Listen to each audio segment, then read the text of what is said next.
En estas aguas del río Carrión, a su paso por Usillos, en Palencia, ha aparecido esta mañana un bebé de tan solo 13 días. Sus padres supuestamente lo arrojaron al río. Están detenidos. ¿Qué tal? Buenas noches. En esta localidad se han decretado 3 días de luto y mañana se concentrarán en señal de repulsa. La última hora de este terrible suceso nos la cuenta desde Palencia Alba Míguez. Buenas noches. Pues sí, todavía los padres del bebé continúan a esta hora detenidos aquí en la comisaría de la Policía Nacional de Palencia y se espera que pasen a disposición judicial en las próximas horas. Eso sí, habrá que esperar a conocer el resultado de la autopsia para saber qué delitos se les imputan. 3 presos muertos en menos de 24 horas en la cárcel de Segovia. Los últimos esta mañana en la misma celda. Se investigan las causas. La ministra Celaá y la consejera de Educación de la Junta han mantenido un encuentro esta tarde para hablar de la EBAU única, la reforma de la LOMCE y sobre financiación. Eduardo Martínez, buenas noches. ¿Ha habido sintonía entre ambas? Pues ha sido una reunión de trabajo de casi 1 hora de duración en un clima cordial y con muchos puntos de encuentro. La consejera ha transmitido las principales preocupaciones de Castilla y León en materia educativa, como una prueba de acceso a la universidad lo más homogénea posible en todo el país, una FP dual que se adapte al tejido industrial de Castilla y León y ayuda para implementar la educación gratuita de 0 a 3 años en todo el territorio. Ya hay fecha para las elecciones vascas y gallegas. El 5 de abril, la convocatoria ha pillado por sorpresa a PP y Ciudadanos, que negocian estos días presentarse conjuntamente en ambas comunidades. Nueva incertidumbre para el campo. Los fondos de la PAC podrían reducirse en el peor momento para el sector. Esta semana será clave para la negociación en Bruselas. Hoy han vuelto a subir las temperaturas y hemos vuelto a rondar los 15 grados en muchas zonas de nuestra comunidad. Mañana amaneceremos con nubes bajas y algunas nieblas que podrían dificultar la visibilidad. Por la tarde irán desapareciendo y los cielos se irán abriendo. Además, un frente dejará lluvias en la cordillera cantábrica.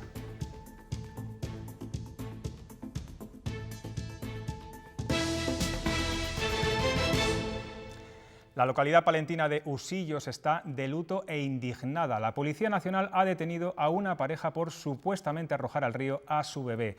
La madre ha mentido hasta en 2 ocasiones, lo que ha dificultado las labores de búsqueda. Finalmente, ambos han confesado la verdad y el bebé fue hallado en el fondo del caudal del río Carrión. Tenía apenas 15 días. Hasta la Comisaría Nacional de Policía de Palencia nos vamos en directo.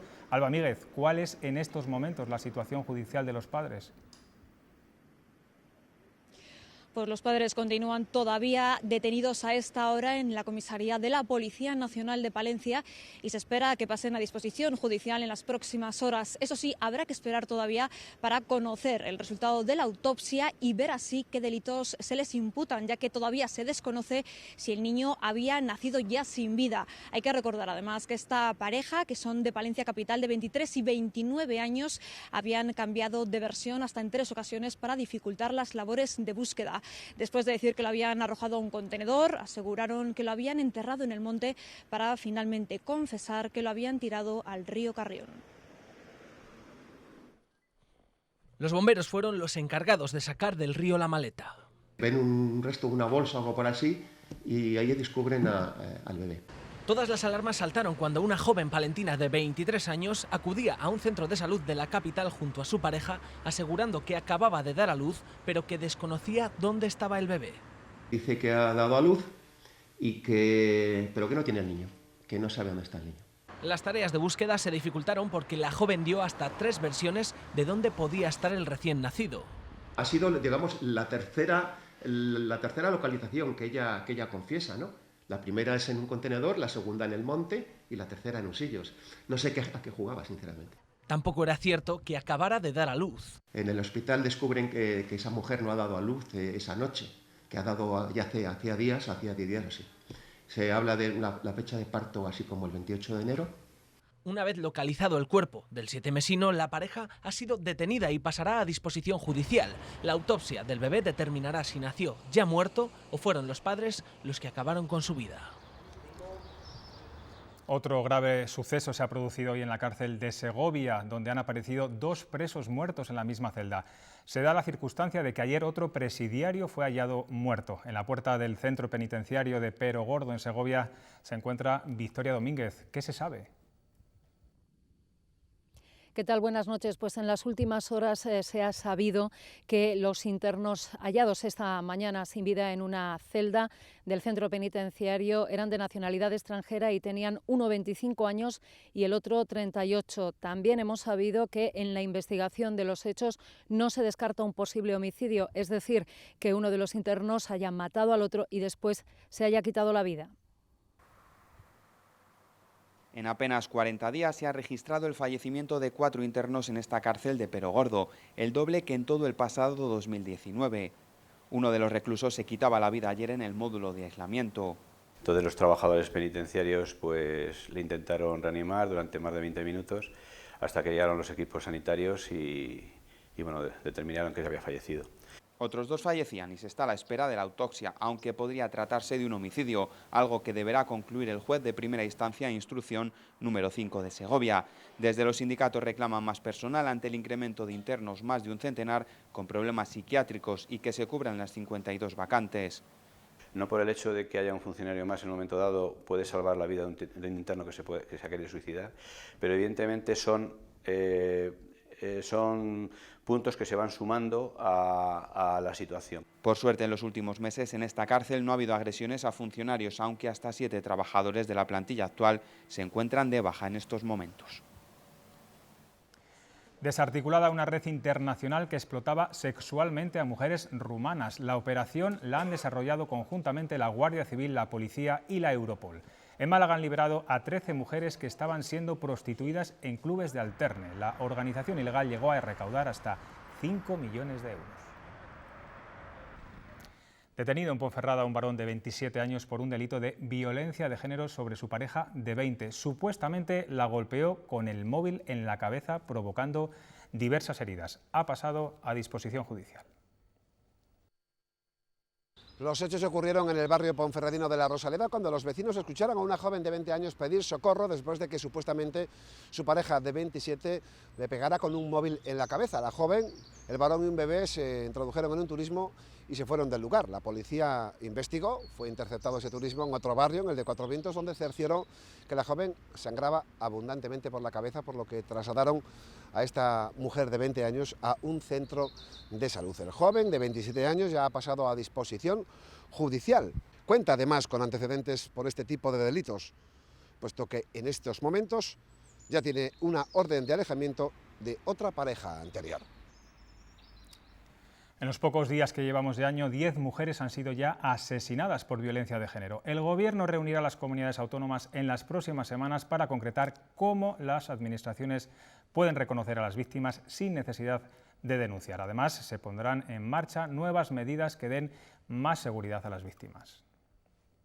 Uno de los que más agradecen las mujeres, pero que resulta muy costoso en el sentido también de tiempo, de adiestramiento, pero que a las que lo han probado les parece les reconforta muchísimo, les da mucha seguridad, cada una también dependiendo de sus circunstancias y de lo que haya sufrido, son estos perros.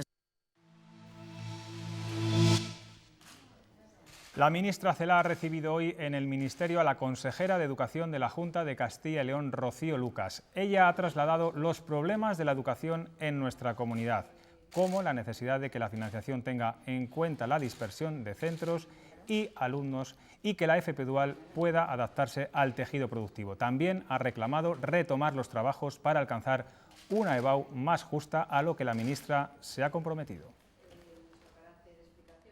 Identificar primero qué aspectos eran susceptibles de mejora y cuáles a nosotros nos parecía que podían ser criterios que permitieran un mayor acercamiento y una mayor equidad en lo que significan los resultados de la EBAU, entre ellos los criterios de calificación, por ejemplo. Pero estamos en la fase de trabajo conjunto con la universidad. Vamos a ir enseguida a Madrid, donde se ha celebrado la reunión entre la ministra y la consejera de Educación. Ella misma nos contará lo que ha dado de sí este encuentro, al que llevaba varias peticiones. La primera, yo creo que ya seguro les suena, es el clásico o la clásica EBAU única, es decir, la prueba de acceso única a la universidad en toda España. Lucía Rodil, directora adjunta de Castilla y León Televisión, buenas noches. Ponnos en contexto, ¿de dónde viene esta reclamación? ¿Qué tal? Buenas noches. Se van a cumplir ahora 3 años desde que destapamos una verdad incómoda, el informe Manu, que fue el primero que demostró que la selectividad, tal como está planteada, con 17 pruebas diferentes, produce desigualdades. Un reparto diferente de sobresalientes, más sobresalientes en unas comunidades que en otras, lo que conlleva que haya una desigualdad en las oportunidades para acceder a las carreras que exigen notas más altas. Aquí en Castilla y León los alumnos, los profesores salieron a la calle pidiendo equidad. También los políticos llegaron a sumarse y a aprobar una proposición no de ley en las Cortes. Siempre lideró esa reivindicación Ciudadanos, luego se ha sumado el Partido Popular. El PSOE, sin embargo, en Castilla y León lo defendió, pero en Madrid nunca ha estado de acuerdo. La ministra Celaá, que no quiere ni oír hablar de una prueba única, lo que sí ha propuesto es que se creara un grupo de trabajo que tratara de limar las desigualdades, por ejemplo, que pusiera unos mínimos para los criterios de corrección en cuestiones como la ortografía, para que las faltas penalicen de igual manera en todas las comunidades autónomas, cosa que no ocurre. Sin embargo, nada se ha hecho y ese grupo ni siquiera se ha llegado a reunir. Tenemos ya en el Ministerio a la consejera de Educación de la Junta, Rocío Lucas. Buenas noches, consejera. La ministra Celaá se comprometió en mayo a estudiar una posible EBA única. ¿Sale satisfecha en este sentido? ¿Hay alguna posibilidad de que esta prueba sea la misma en toda España? Bueno, le hemos planteado a la ministra otra vez el planteamiento de que se tiene que analizar una prueba homogénea, lo más idéntica en todas las comunidades autónomas.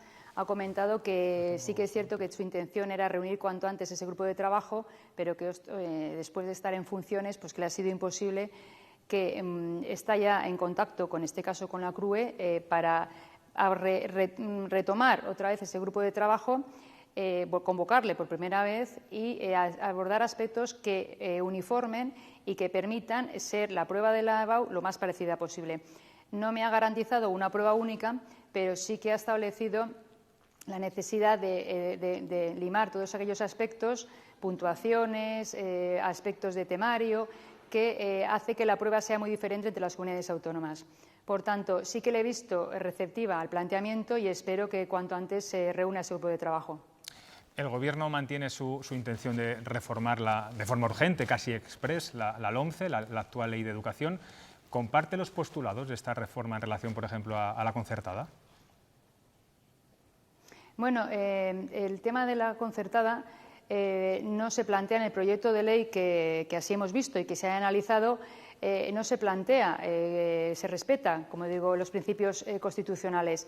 Así nos lo ha transmitido, así le he dicho yo, que uno de los aspectos fundamentales de Castilla y León era la defensa y esa libertad de elección de centro que tienen por parte de los padres, que queremos que se mantenga, porque no lo dice la propia Consejería, lo dice la Constitución española y los principios constitucionales, y nos ha transmitido que en ningún momento está en duda la libertad de elección de centros por parte de los padres en esa defensa de la concertada. Por tanto, me quedo con ese planteamiento que nos ha dicho la ministra, que en ningún caso se ha puesto en duda.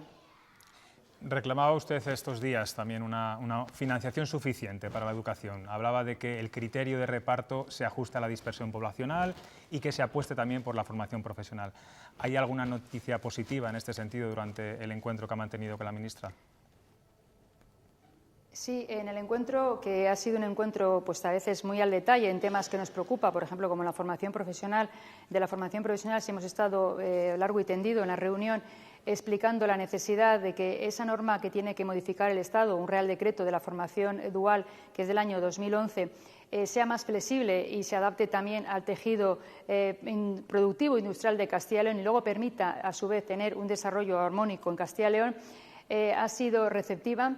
Está alineada en que la formación profesional tiene que ser un elemento de desarrollo y un elemento que tiene que dinamizar la economía y que también ha sido receptiva en la medida de que la financiación sí que le hemos explicado, le he planteado que cualquier modificación de la ley, ya no solamente 0,3 o la parte curricular, tiene que venir acompañada de una memoria económica, una memoria que determine qué impacto económico tiene esa parte curricular en Castilla y León, o en este caso la posible gratuidad de 0,3 años, o cualquier aspecto de la formación profesional donde de las 1.200 horas se pase a 2.000 horas en determinados títulos, para incluir también esa parte de digitalización.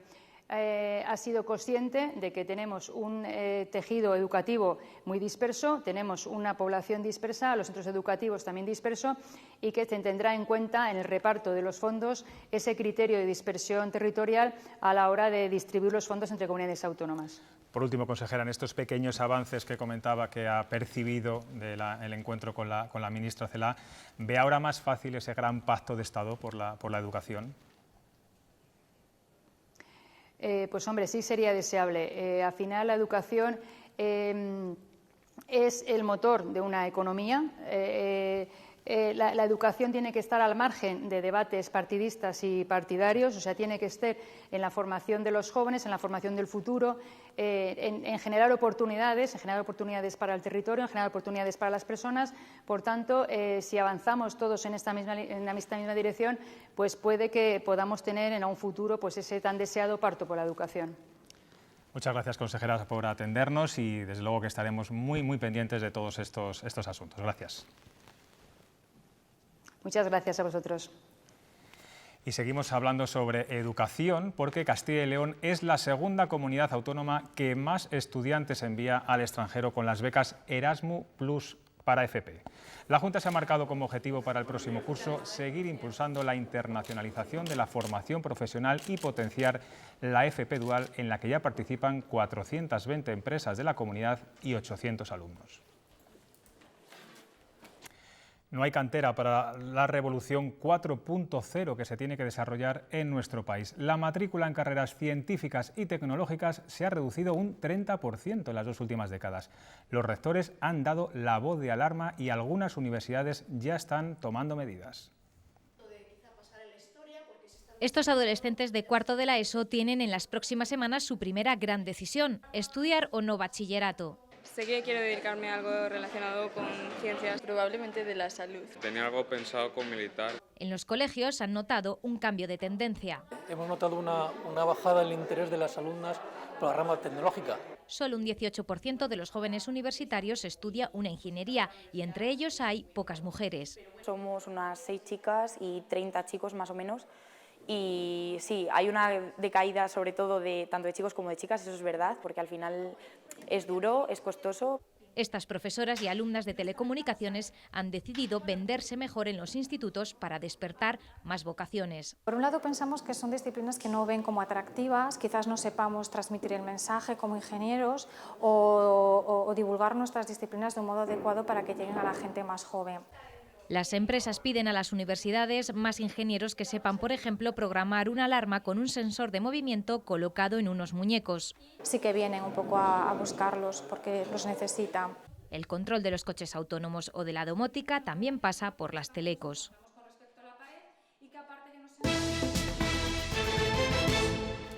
Con poco más de 2 horas de diferencia, el Lehendakari vasco y el presidente gallego han tomado la misma decisión: adelantar las elecciones autonómicas previstas para después del verano. Finalmente, ambas citas se celebrarán el 5 de abril. Tanto Íñigo Urkullu como Alberto Núñez Feijóo han intentado desligar este movimiento de la situación que se vive en Cataluña. No es una cuestión de Cataluña, sino cómo Cataluña pudiera en su caso afectar también al gobierno español, pero es uno de los factores que hemos puesto sobre la mesa, el de la situación general en el Estado, no el de Cataluña. Por lo que a mí respecta, as eleccións catalanas non condicionaron a decisión das eleccións autonómicas. As eleccións vascas sí tuveron un peso fundamental nesta decisión. Este adelanto electoral ha pillado al Partido Popular y a Ciudadanos en plenas negociaciones en torno a una posible candidatura conjunta en esas comunidades. Ahora el plazo para llegar a un acuerdo se estrecha. Mientras los populares hoy han pedido tiempo, desde Ciudadanos han vuelto a incluir al Partido Socialista en su pacto para frenar a los nacionalistas. Los adelantos electorales de País Vasco y Galicia aumentan la presión sobre PP y Ciudadanos. A día de hoy, la posibilidad de ir juntos a estas urnas sigue en el aire. Que no haya noticias son buenas noticias, ¿no? Pues yo creo que todos los procesos tienen sus tiempos. Pero ese tiempo ahora es menor porque para el 5 de abril no hay ni 2 meses. Con acuerdo con Ciudadanos o sin él, Alfonso Alonso parece ser la opción definitiva del PP en el País Vasco. Mientras, desde la formación naranja, su mensaje este lunes. Hemos enviado cartas a la dirección del Partido Popular con copia a sus líderes autonómicos, a la dirección del Partido Socialista. Porque dicen, siguen sin descartar, aunque parezca improbable, un pacto con el PSOE para frenar a los nacionalistas. Este lunes, por cierto, hemos conocido que Pablo Iglesias, a petición de Pedro Sánchez, también estará en la mesa política sobre el futuro de Cataluña. Para el Partido Socialista, esta decisión es lógica en un gobierno de coalición. No hay problemas en este caso de individualismos o de egos. En cuanto a la figura del mediador que siguen reclamando Quintorra y su entorno, la vicepresidenta... Hay que dialogar, que eso ya lo sabe todo el mundo. Es su respuesta cuando se le ha preguntado por ese relator que para Esquerra... No podemos renunciar al diálogo ni a la mesa de negociación por esta figura. La fecha exacta de la primera reunión de esta mesa sigue siendo un misterio. Y una cifra que hemos conocido hoy, el coste de la celebración del debate de investidura de Pedro Sánchez en pleno fin de semana de Reyes. El gasto supera los 156.000 euros, de los que más de 100.000 son pagos por desplazamientos de sus señorías y no están incluidos ni los taxis ni el kilometraje en vehículo propio. En horas extras a sus trabajadores, el Congreso ha abonado más de 50.000 euros. Bruselas comienza a negociar la llegada de los fondos estructurales y agrícolas a los países de la Unión y, aunque se esperaban recortes tras el Brexit, las últimas informaciones preocupan y mucho al campo. Un sector que, como estamos viendo estos días, lo está pasando muy mal. Se habla ya de un tijeretazo del 10% en ayudas tan vitales para los agricultores y ganaderos como la PAC. Este miércoles comienza la dura negociación. Restan ya menos de 11 meses para que empiece a aplicarse el nuevo presupuesto y las posiciones siguen muy alejadas. El Parlamento Europeo, que debatirá sobre este asunto el miércoles, insiste en que debe ser ambicioso y garantizar la política agraria común y los fondos de cohesión. En esa posición están 15 países, entre ellos España, que se juega 45.000 millones de la PAC, 7.000 Castilla y León. Demasiadas vicisitudes e inestabilidades están pasando nuestros agricultores como que a mayores tuvieran que tener una merma en la renta que procede precisamente de nuestra política agraria común.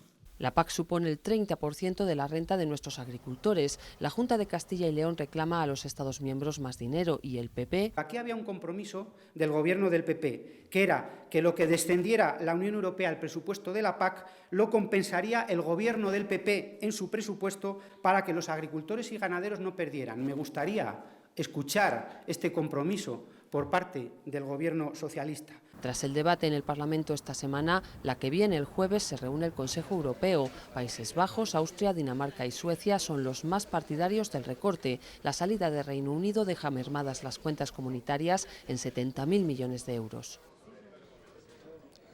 Los sindicatos agrarios llevan ya tiempo avisando de que puede haber una plaga de topillos mayor que la del año pasado. Por eso, hoy se han firmado un convenio conjunto contra estos roedores. Lo han rubricado la Consejería de Agricultura y las diputaciones de Burgos, León, Palencia y Valladolid. En los próximos días también se unirá la de Zamora. Buscan una hoja de ruta común, también realizar investigaciones y actividades formativas. Los ayuntamientos piden al Gobierno que esta también sea la legislatura de la financiación local. Exigen que cuando se abra la mesa de negociación con las autonomías, paralelamente se abra otra con las entidades locales. También reclaman los 750 millones de euros que el Gobierno les debe en concepto de IVA y amenazan con ir a la vía judicial de no producirse ese abono. Vamos a evaluar el cumplimiento de las reglas de gasto, descontando el efecto que en cada ayuntamiento produce el no haber podido durante el 19 abonar el resultado del IVA. Nosotros le vamos a presentar opciones adicionales porque entre las comunidades autónomas y los ayuntamientos hay una diferencia muy importante, que nosotros tenemos 25.000 millones de euros de remanentes. Hoy a la secretaria de Organización del Partido Socialista de Castilla y León le hemos preguntado por la opinión de su partido respecto a la no devolución del IVA pendiente a Castilla y León. No le gusta la decisión del Gobierno socialista, incluso apoyaría ir a los tribunales, a la Junta, pero su lenguaje gestual no es el más cómodo al contestar. Bueno, yo creo que es una fórmula. Si bien parece que no convence a todos, pues habrá que estudiar más fórmulas, como le digo, y mediante el diálogo llegar a un acuerdo que yo estoy segura que finalmente habrá que llegar. Cuentan con el apoyo del Partido Socialista, ya lo votamos en el último pleno. A partir de ahí que se pongan a trabajar y que lo hagan como consideren. El consejero de Fomento y Medio Ambiente comparecerá a petición propia en las Cortes para dar explicaciones por el caso de los todoterrenos. El PSOE lo había solicitado también el pasado viernes. A la espera de la investigación judicial, Quiñones confía en los trabajadores de las delegaciones territoriales. Confiamos plenamente, si no se demuestra lo contrario, en todo nuestro personal público, más de 5.000 personas de trabajadores públicos que en las distintas delegaciones territoriales trabajan, y desde luego a los órganos de contratación que han intervenido en estos expedientes en las delegaciones territoriales.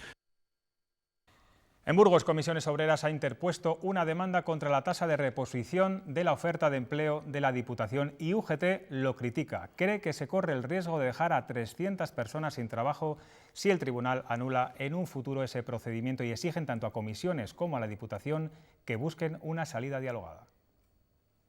Pongámonos en el pellejo de esas personas, de cada una de ellas. Pues cada una de esas personas para UGT es lo importante. Déjense ustedes de juegos de titanes y empecemos a trabajar de forma dialogante y de forma adecuada, y sin dar esta imagen de la Diputación, que es muy alejada de la realidad. El Partido Socialista en la Diputación de Valladolid decidirá este jueves si se persona como acusación en el caso de Meseta Esquí. El que fue un gran proyecto de la Diputación vallisoletana cerca de Tordesillas está sin uso después de que en él se invirtieran 12 millones de euros. El presidente de la Diputación quiere sacarlo del olvido. La llegada del 5G nos obliga a resintonizar los canales de televisión, como ya ocurriera en el año 2014, cuando el 4G aterrizó en nuestras tablets y en nuestros móviles. En Soria, Segovia y Valladolid el plazo acaba esta medianoche, y para el resto de la comunidad en el mes de junio. El 30 de junio las viviendas de 1.625 localidades de Castilla y León deberán estar adaptadas para que nos puedan seguir viendo. La llegada de los últimos avances en esta pantalla afectan a esta otra. Si esta noche su televisor está así y vive en Soria, Segovia o Valladolid, significa que no ha adaptado su televisor o su antena al dividendo digital. El resto de la comunidad, en una segunda fase, tiene de plazo hasta junio. ¿Pero qué es el dividendo digital? La llegada del 5G a nuestros móviles obliga a reordenar las frecuencias de televisión, porque esa tecnología necesita su propio espacio. Para hacer frente a este cambio debemos tomar algunas medidas. Si tenemos una vivienda unifamiliar o nuestra antena tiene sistema de amplificación con banda ancha, solo tenemos que resintonizar nuestro televisor con el mando a distancia. El resto, las comunidades de tamaño medio y grande, que suponen el 85% de los edificios, amplifican la señal con central programable o monocanal. En ese caso, el administrador de la comunidad debe llamar al antenista y después tendremos que resintonizar. Para estos casos hay un plan de ayudas que cubren el 100% de los gastos que genera esa llamada al antenista, que van desde poco más de 100 euros a los casi 680 que puede costar dependiendo del tipo de instalación.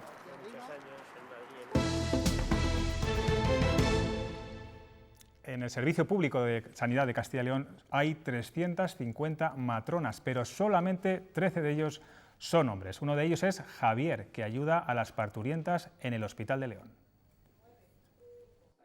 Javier es feliz en su trabajo, tradicionalmente ocupado por mujeres. Porque eres un espectador privilegiado de momentos únicos en la vida de las personas, ¿no? Defiende que su profesión no entiende de géneros y que lo importante es que la parturienta tenga la mejor atención. Lo que le preocupa es que la persona que la vaya a acompañar en su parto tenga empatía, tenga sensibilidad, sepa acompañarlas. Lo dicen también sus compañeras del Hospital de León. Quizás antes sí que sorprendía más, pero yo creo que aquí, por ejemplo, en concreto, es que Javi, todo el mundo la adora y se ha ganado su fama.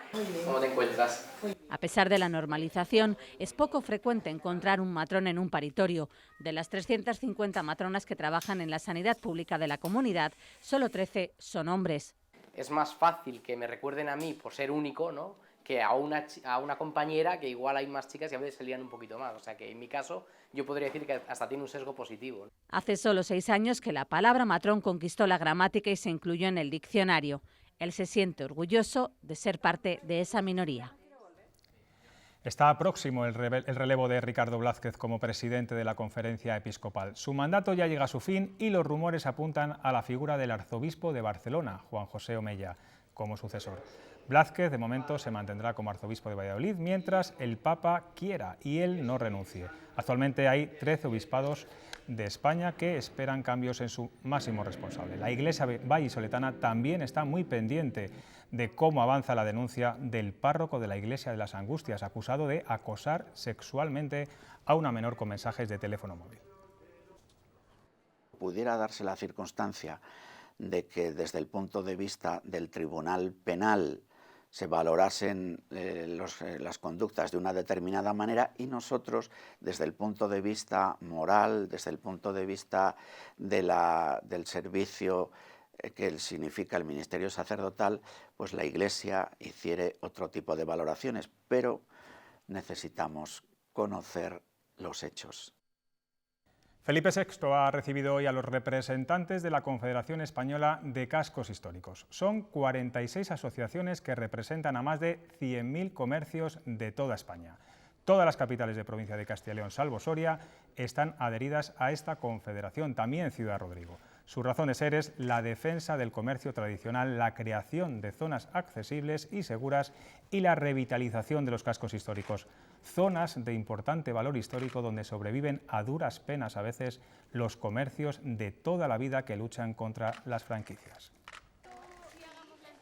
Quienes en su día fueron proveedores de la Casa Real, de almendras como estas, hoy siguen sirviendo café y vendiendo repostería.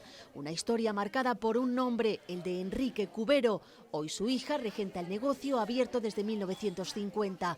Reconoce que la aparición de franquicias en el centro de las ciudades se lo han puesto difícil. Vienen todas las franquicias y ahora vienen ofreciendo muchas cosas muy baratas y entonces hay veces que contra los precios que ellos tienen no podemos competir. Pues precisamente el interés de franquicias y multinacionales como esta por ubicarse en el centro histórico de las ciudades ha hecho que se multiplique el precio del metro cuadrado y si a eso le añadimos el fin de la renta antigua, resistir es cada vez más difícil.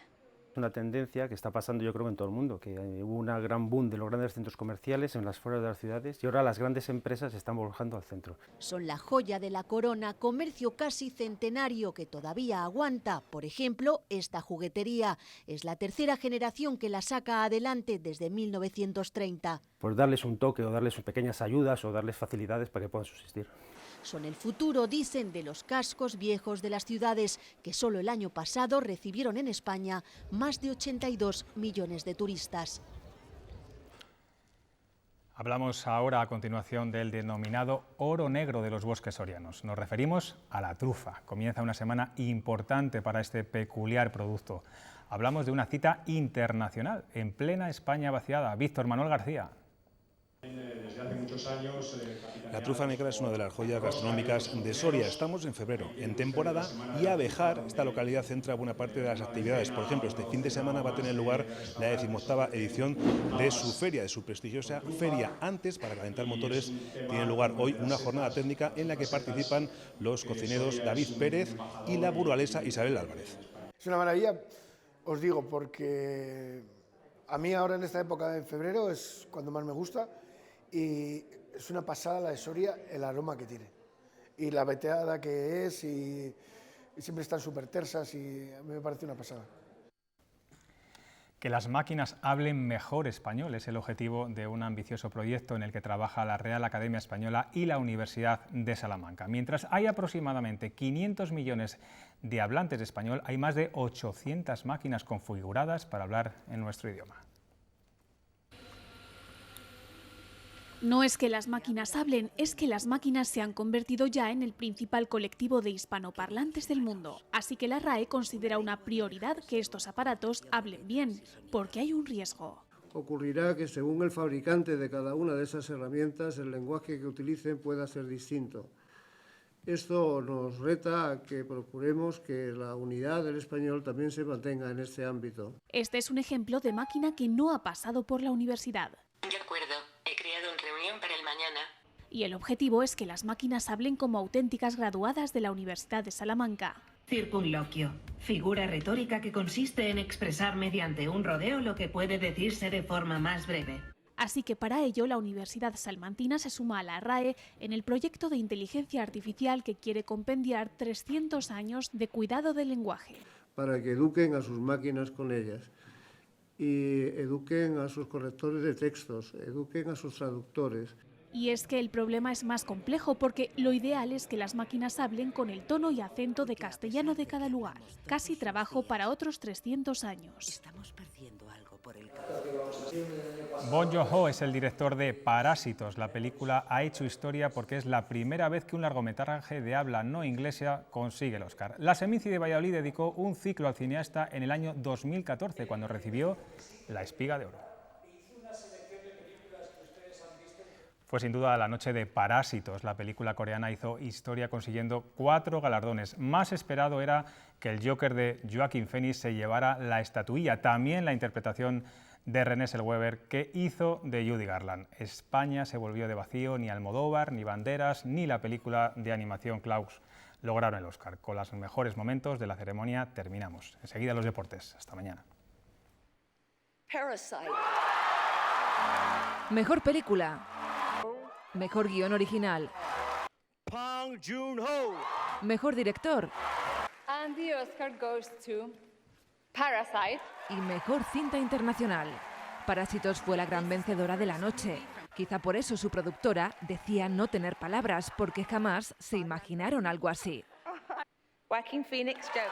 La estatuilla al mejor actor se la llevó Joaquín Phoenix, como apuntaban todos los pronósticos, por su interpretación en Joker. Cuando tenía 17 años, mi hermano escribió esta frase. Dijo, corre al rescate con amor y la paz te seguirá. Antonio Banderas se quedó sin galardón, pero se contagiaba de la alegría de Renée Zellweger, quien se alzó con el premio a la mejor actriz por su actuación en Judy. Señorita Garland ciertamente estuvo entre los héroes que nos unieron y nos definieron, y esto es para usted. Laura Dern, quien dedicó el premio a sus padres, y Brad Pitt se llevaron el Oscar a los actores secundarios. Y así de esta guisa presentaron la categoría de efectos especiales, que fue para una de las que partía como favorita, 1917. Una gala que ya forma parte de la historia de Hollywood como su alfombra, uno de los clásicos de esta cita cinematográfica.